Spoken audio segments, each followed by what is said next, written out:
Hi, I'm Tim. Welcome to our channel, and thanks for logging on.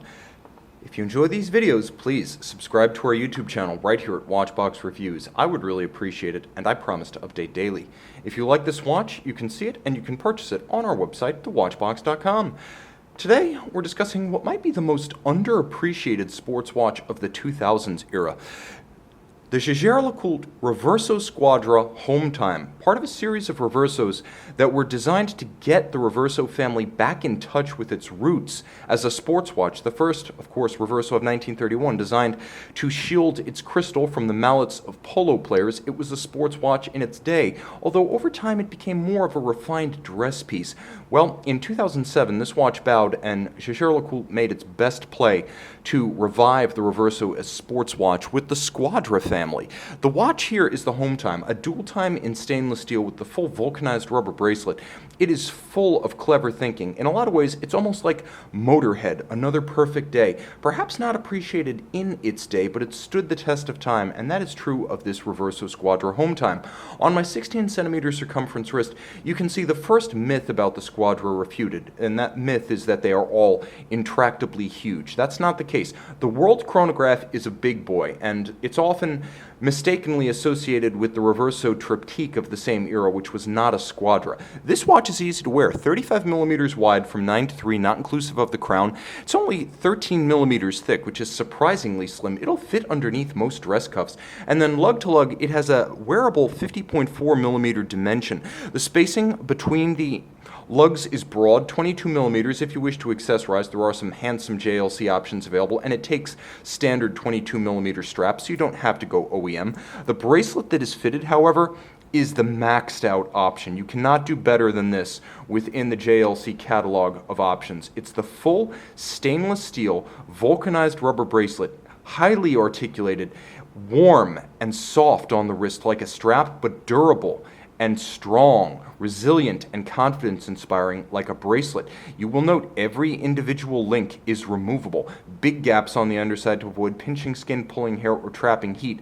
And each side of the clasp features a Rolex-style Easy Link inspired quick adjustment. Now, this was a contemporary of the original Easy Link, so it was more parallel innovation rather than copying. But you have 2.5 millimeters, or half of a removable link, on both sides of the bracelet. You have two tool-free micro adjustments built in, and the bracelet clasp is a quadruple trigger double deployant, so absolute security when closed. You'll note double finish, a combination of polish and satin, internally all of high polish, and you must individually depress all 4 triggers to pop this open. Shock or concussion alone will not do it. You can even see the sprung prongs and the block at center that keeps it all retained. Now, jumping back to the watch itself, it's strong, angular.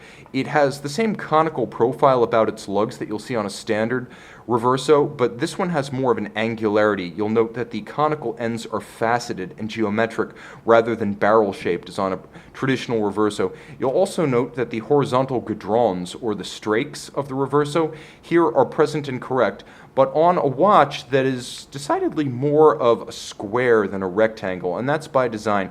The original patents for the Reverso actually looked more like the watch in my hands than the golden ratio case we've come to know, so in a way this watch is true to history. Now, the crown has been DLC coated. It's not rubber coated, it's a DLC crown. It's faceted and angular in a manner that actually echoes the lines of the case. The attention to detail is strong with this one.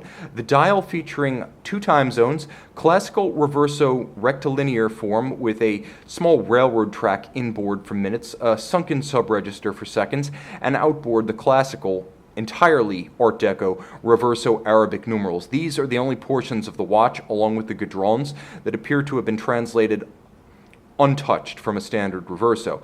You will note a 13 where the 3 would be. I wanted to set the date so you could clearly see it wasn't an indicator for the second time zone. It's not an hour of the day indicator. It is in fact a date indication.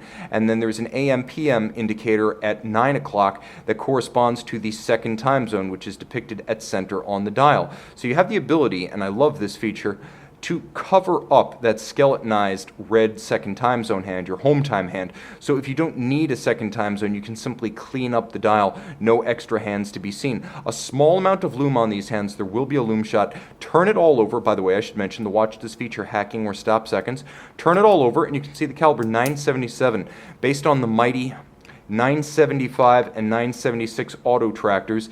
This is a shaped caliber designed for the Reverso Squadra Hometime. Reversos with automatic winding historically have been scarce, and they remain fairly rare today. This was one of the very first. Automatic winding, it has a 8 beat per second, 28,800 vibration per hour beat rate. It has a winding mass that is unidirectional for high efficiency with ceramic rotor bearings, 48-hour power reserve, the stop seconds as well as the time zone function you just saw.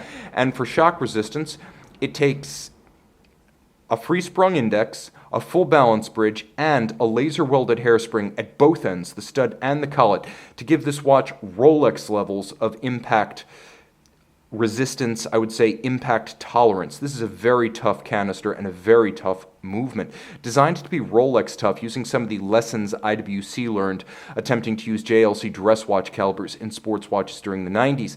It's also nicely executed with linear Côte de Genève, true blued screws, and some engine turning to sweeten the deal. And I'll also mention that the display caseback lets you see the movement, another rarity on Reversos.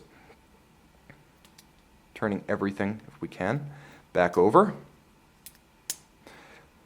50 meters water resistant, which is exceptional for a Reverso. Most are between 0 and 3 ATM. You can see the sporty and perhaps unheralded star of the 2000s oversized sports watch era, and make it yours on the watch box. And we're back with the Reverso Squadra Hometime. Minimalist but loomed. You can see it by day on the watch box.